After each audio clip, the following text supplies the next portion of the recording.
Hey everyone, my name is Matt. Welcome to my shop and welcome to episode 7 of my Ask Matt series where I talk about broader topics suggested by you, the viewer. Today we're going to be talking about my dust collection system, both the collector itself as well as the ducting here that runs through the entire shop. So let's head over to the collector itself and we'll get started. So this is my collector. It's a Powermatic 1 3 horsepower single stage dust collector. It's an older one where it doesn't have the turbo cone inside, which just has a baffle inside that keeps the chips and stuff down on the bottom without going up into the filter. So my filter does get clogged up pretty frequently and pretty quickly. Now for the bag, these are really inexpensive. I get mine off of eBay actually, and I get about 5 for maybe $20. I reuse my bags until they pretty much have too many holes in them where I don't feel like repairing them anymore. And when it gets full, I just take it out back and dump it in the compost pile and bring it back in. And I found that if it does get a tear in it, what works really well to repair that is some of this duct tape, well, actually duct sealing tape, or aluminum foil tape. It works really well. It sticks to the plastic really nicely and it fills those holes you might have in it. So usually when I pull my bag out of here, it usually gets caught on the corner of my workbench and gets a little tear in it. So that's how I fix those, and it works out really well. So I've had this particular collector for about 4 years now, and it's worked pretty well. It works well for this size shop as long as this filter stays clean. Once the filter gets clogged up at all, it really decreases the performance and the suction at the machines really drops off. So I have to be pretty diligent about keeping this thing clean. So whenever I come over here, I'll move the flappers around and then I'll actually hit on the collector to knock the dust out of the pleats inside the filter. Now a lot of people have been asking me about what happened to my dust collector on the canister filter over here, why it's all banged up. And it's not from me banging on it, it is actually from when it was shipped to me. It came to me damaged, and that was actually kind of nice because it's just cosmetic. At this point it doesn't actually affect the function of it, but I did get a nice discount because it arrived damaged. So when I moved into the shop, I wanted it to be done right, or I wanted it to be done as best as possible because I knew I'd be staying here for a while, and I wanted my dust collection to be really well established and really well connected. So I decided to go with metal piping and running that through my whole shop. So I have primarily 6-inch pipe running through the whole shop, and then I have 4-inch drops to most of the machines except my jointer, which has a 6-inch.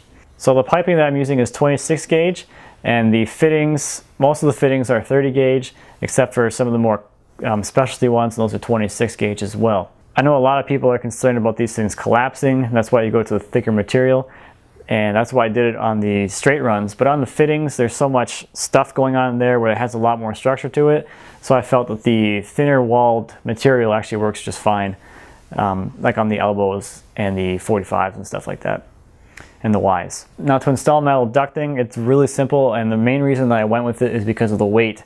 And I knew it was just going to be me installing it, so I wanted to have something that was really low weight and easy to put up. And it went up really easily. The only special tool you really need is a pair or a crimping tool, so you can crimp one end of the pipe to fit into the others. Other than that, you don't really need anything.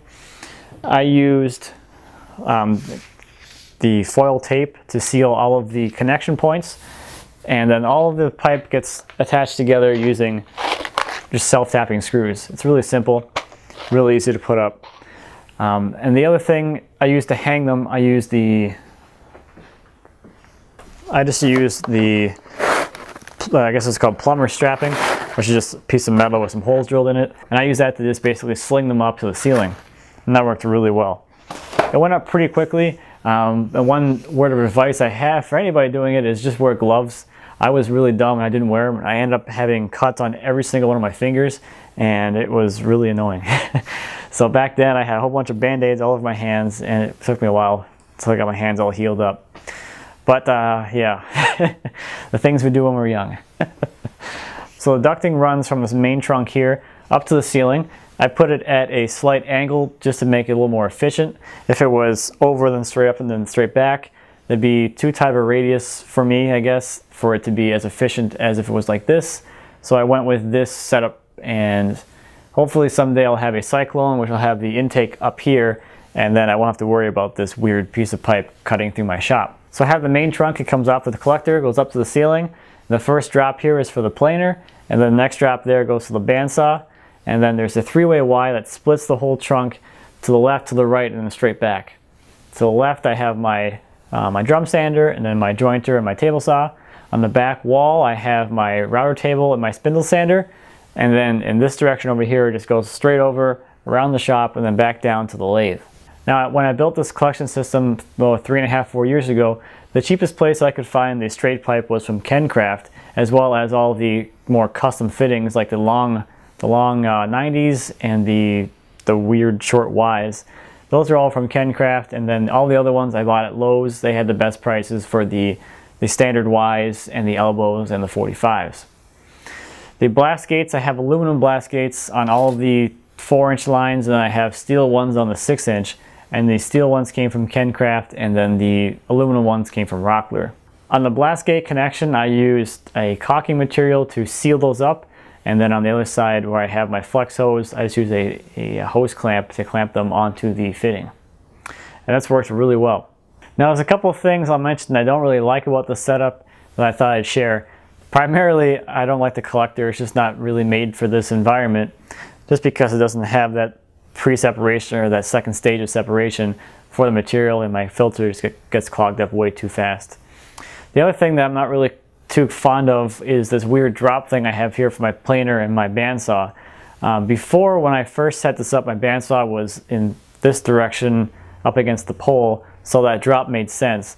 Now it would make way more sense for that drop to be past the 3-way Y, right where the bandsaw is, instead of where it is way back here. And then this drop for the planer is just way too close. So in reality, the planer drop could be just where the bandsaw one is right now, and then the bandsaw one could be further down the line. That would just make more sense. Other than that though, it's worked really well. I really like the setup, and it's so nice to be able to have all the machines all plumbed in, so you can just walk up to a tool, open the gate, and be ready to go. I don't have to be running around and changing a hose around like I used to be in my old shop. Now, as far as airborne dust, I do have an air filter as well hanging from the ceiling, and that works really well to pull out all those fine particles that are floating around in the air.